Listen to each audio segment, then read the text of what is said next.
Thank you for clicking on the YouTube channel, Nerds in the Hood. On today's video, we watched the 2022 film, Halloween Ends. The film's plot synopsis is, Corey Cunningham, who falls in love with Laurie Strode's granddaughter, has a series of events including crossing paths with Michael Myers that drives him to become a serial killer. The cast for the film is, we got Jamie Lee Curtis as Laurie, we got Andy Matichak as Allison, Rohan Campbell as Corey, and Will Patton as Frank. Would like to take a moment to say, I'm sorry if I mispronounced any of the actors' names. With this being the final film in the 40-year story, this is also the last film that David Gordon Green directed. This movie marks the finishing chapter of the 40-year timeline. And its main story takes place 4 years after the events of Halloween Kills, with the opening scene taking place exactly 1 year after the events of Halloween Kills on 2019. Now, for probably the 20th time, it feels like John Carpenter's theme's in it. It's still the shit. It ain't gonna change. As for the rest of the soundtrack, it does good. I mean, realistically, I don't know what more it could have done than what it did, but it does good. To me, this is the movie that has the weakest script of the 40-year timeline, but with the actors acting their hearts out, it helps me get through this film that they do it in a way that keeps it slightly entertaining throughout. The opening of this film does good at setting up what the story of the movie is going to be about. I know I brought this up with each film, so I'm going to bring it up again here. But this film doesn't do the opening credits thing as good as the last two films or even the original, but it does try to do something unique to a degree and different to a degree with the opening credits. It's just, it could have been so much better. This film was shot on location in Savannah, Georgia, but there was also some additional filming in Salt Lake City, Utah, and they get good with what they presented in the film. The scenes look good. The scenery looks nice, and it really does do well with it. The film has some good original kills in it with some great effects. But the thing with that is none of them really stand out. They don't really do anything for the movie. And for it being a slasher film, you would expect the kills to be standout-ish in some way, shape, or form. And this movie never really gets to that point with it. They choose to do something original with the Halloween story in this film, and it's more framed as a love story with a thriller element and a minute serial killer element. It never really achieves being a horror film, and it never gets really to the point that you feel like you're still watching a Halloween film. This film is the end of this trilogy, and it tries to wrap up everything that needs to be, but in doing so, it makes it feel like that's all this film does. Like, everything about this film is wrapping up shit that was introduced in the previous two films, and it never really gets out of that. It just kind of sticks in that fucking space, and if the movie would have gotten out of that space, it would have been a lot better.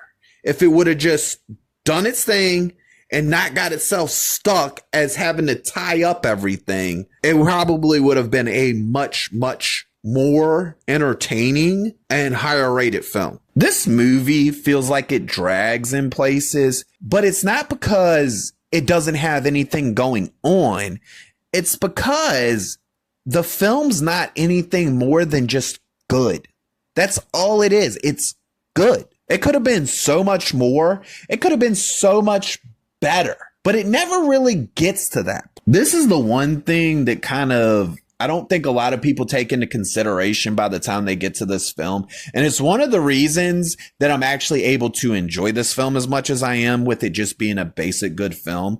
And that's the fact that if you take the fact that in the original film, Michael Myers was in his 20s when he escaped. This film takes place 40 years later, which would put him in his 60s. All right. In 2018, a 60-year-old man got shot a bunch of times, had some things blown off, and was stabbed and all kinds of other shit. You add the 4 years to this 60-year-old, and this isn't an exact age for Michael in this film. This is just me taking the numbers, adding them together, and coming up with a basic age. It doesn't mean this is how old he really is in the film, but this is the age about he should be in the film. But when you take all that into consideration and you look at his age and all the damage that he has received in the films, this film realizes that that's a problem. So their solution was the introduction of the Corey character into the film. And the way that he's done in this movie, it feels like everything, including the character of Corey, was rushed. And if it's around him, it feels rushed. Like his relationship with Allison is just way the hell jarring for the Allison character to be falling for this man. But the film, it's rushed. It's unnatural feeling and it's rushed, and it brings the movie down doing this. And when you got an old ass man, Michael Myers, you've created a problem for yourself, because you got to live within the confines of what an old man can realistically do. And then you take the fact that he's been shot several times. He's been stabbed a few times. He's taken all this fucking damage. I understand that that's the reason that they went with the Corey story, was because at this point, Michael's too fucking old. And they were going to have to find a way to make this work. But it was rushed, and it didn't work as well as I think it could have if they would have just took a little bit more time to flush out this character a little bit more. And realistically, that's saying a lot in a movie that already feels kind of long. Thanks to Michael's old age and all the damage that he's achieved in the previous 3 films, this character gets sidelined for the majority of his own movie. And it's supposed to be Halloween. Halloween was synonymous with Mikey to the point where when they did Season of the Witch, people hated it. So they went back to Michael Myers. I don't know why you would get to the end of your trilogy and decide to sideline Michael Myers again when it didn't roll well with the fans the first time. Though way smaller than the Halloween Kills kill count, this film does still have a solid kill count, with some actually entertaining kills in it when you get to that point. This film wanted to be about how evil can change shape and even infect others.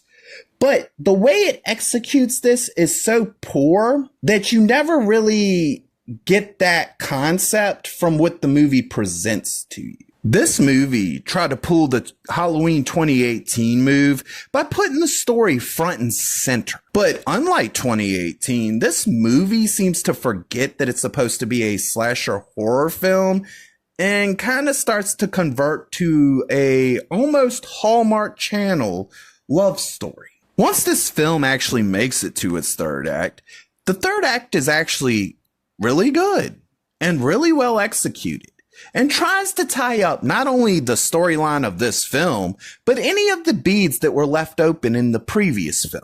Does it get them all? No, but it does try its best to tie up as much as it can. This was the Halloween film that tried something new, but the something new meant changing from a slasher horror film to more of a drama and emotional film with minute horror elements. And realistically, that's not what Halloween should ever be. It's a slasher film. It's always been a slasher film.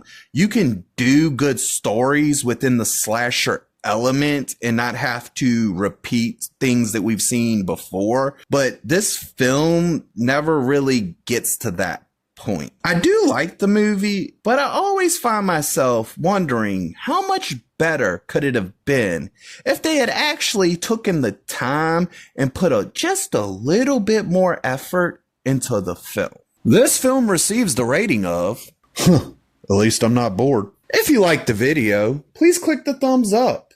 If you disagree or agree with me, please leave a comment. And if you really want to see more of me, please hit that subscribe button.